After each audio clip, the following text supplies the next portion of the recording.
আসসালামু আলাইকুম, যার অর্থ আপনাদের উপর শান্তি বর্ষিত হোক।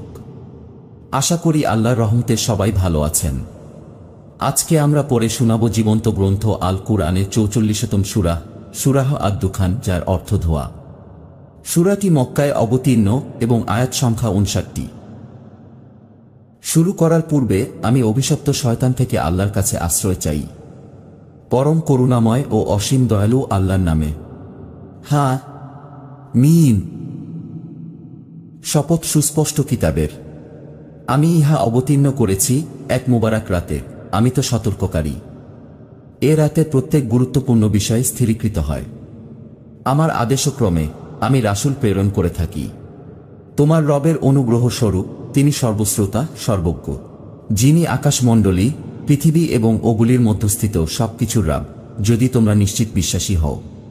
তিনি ব্যতীত কোনো মাবুদ নেই। তিনি জীবন দান করেন এবং তিনিই মৃত্যু ঘটান। তিনিই তোমাদের এবং তোমাদের পূর্বপুরুষদেরও রব। বস্তুত তারা সন্দেহের বশবর্তী হয়ে হাসি ঠাট্টা করছে। অতএব তুমি অপেক্ষা করো সেই দিনের, যেদিন স্পষ্ট ধূম্রাচ্ছন্ন হবে আকাশ এবং তা আবৃত করে ফেলবে মানবজাতিকে। এটা হবে যন্ত্রণাদায়ক শাস্তি। তখন তারা বলবে, হে আমাদের রব, আমাদেরকে এই শাস্তি হতে মুক্তি দিন, আমরা ঈমান আনব। তারা কি করে উপদেশ গ্রহণ করবে? তাদের নিকট তো এসেছে স্পষ্ট ব্যাখ্যাকারী এক রাসূল। অতঃপর তারা তাকে অমান্য করে বলে, সে তো শিখানো বলি বলছে, সে তো এক পাগল। আমি তোমাদের শাস্তি কিছু কালের জন্য রহিত করছি, তোমরা তো তোমাদের পূর্বাবস্থায় ফিরে যাবে। যেদিন আমি তোমাদেরকে প্রবলভাবে পাকড়াও করব, সেদিন আমি তোমাদেরকে শাস্তি দিবই। এদের পূর্বে আমি ফিরআউন সম্প্রদায়কে পরীক্ষা করেছিলাম এবং তাদের কাছেও এসেছিল এক মহান রাসূল। সে বলল, আল্লাহর বান্দাদেরকে আমার নিকট প্রত্যর্পণ করো।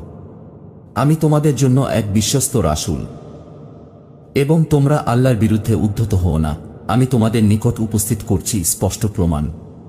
তোমরা যাতে আমাকে প্রস্তরাঘাতে হত্যা করতে না পারো, তার জন্য আমি আমার রব ও তোমাদের রবের নিকট আশ্রয় প্রার্থনা করছি।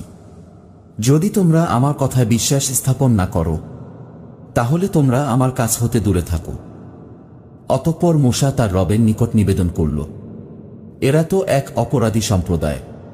তখন আল্লাহ বলেছিলেন, তুমি আমার বান্দাদেরকে নিয়ে রাতে বের হয়ে পড়ো। তোমাদের পিছু ধাওয়া করা হবে। সমুদ্রকে স্থির থাকতে দাও। তারা এমন এক বাহিনী যারা নিমজ্জিত হবে। তারা ছেড়ে গিয়েছিল কত উদ্যান আর ঝর্ণা, শ্যামল শস্যক্ষেত ও সুরম্য বাসস্থান, কত কত বিলাস উপকরণ যা তাদেরকে আনন্দ দিত। এমনটাই হয়েছিল। অতঃপর আমি অন্য জাতির লোকদেরকে সেসবের উত্তরাধিকারী করে দিয়েছিলাম। আকাশ এবং পৃথিবীর কেউই তাদের জন্য অশ্রুপাত করেনি এবং তাদেরকে অবকাশও দেওয়া হয়নি। আমি উদ্ধার করেছিলাম বানি ইসরায়েলকে লাঞ্ছনাদায়ক শাস্তি হতে, ফিরআউন হতে। সে তো পরাক্রান্ত সীমালঙ্ঘনকারীদের মধ্যে। আমি জেনে শুনেই তাদেরকে বিশ্বের শ্রেষ্ঠত্ব দিয়েছিলাম এবং তাদেরকে দিয়েছিলাম নিদর্শনাবলী, যাতে ছিল সুস্পষ্ট পরীক্ষা।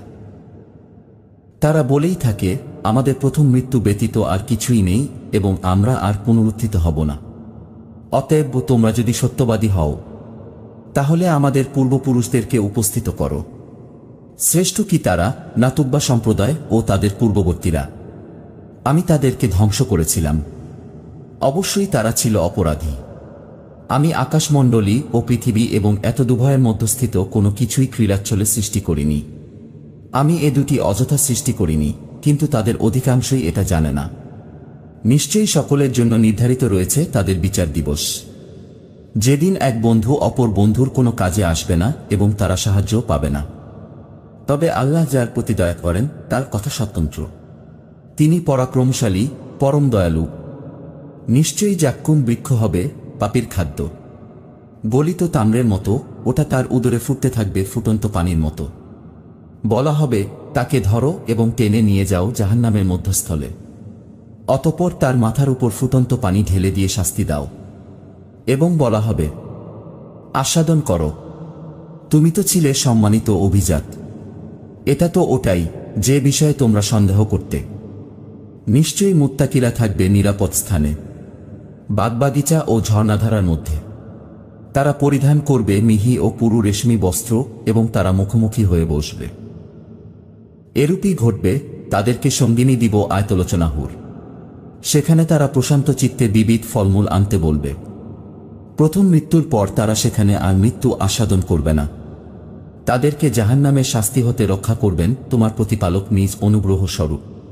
এটাই হলো মহা সাফল্য। আমি তোমার ভাষায় কুরআনকে সহজ করে দিয়েছি।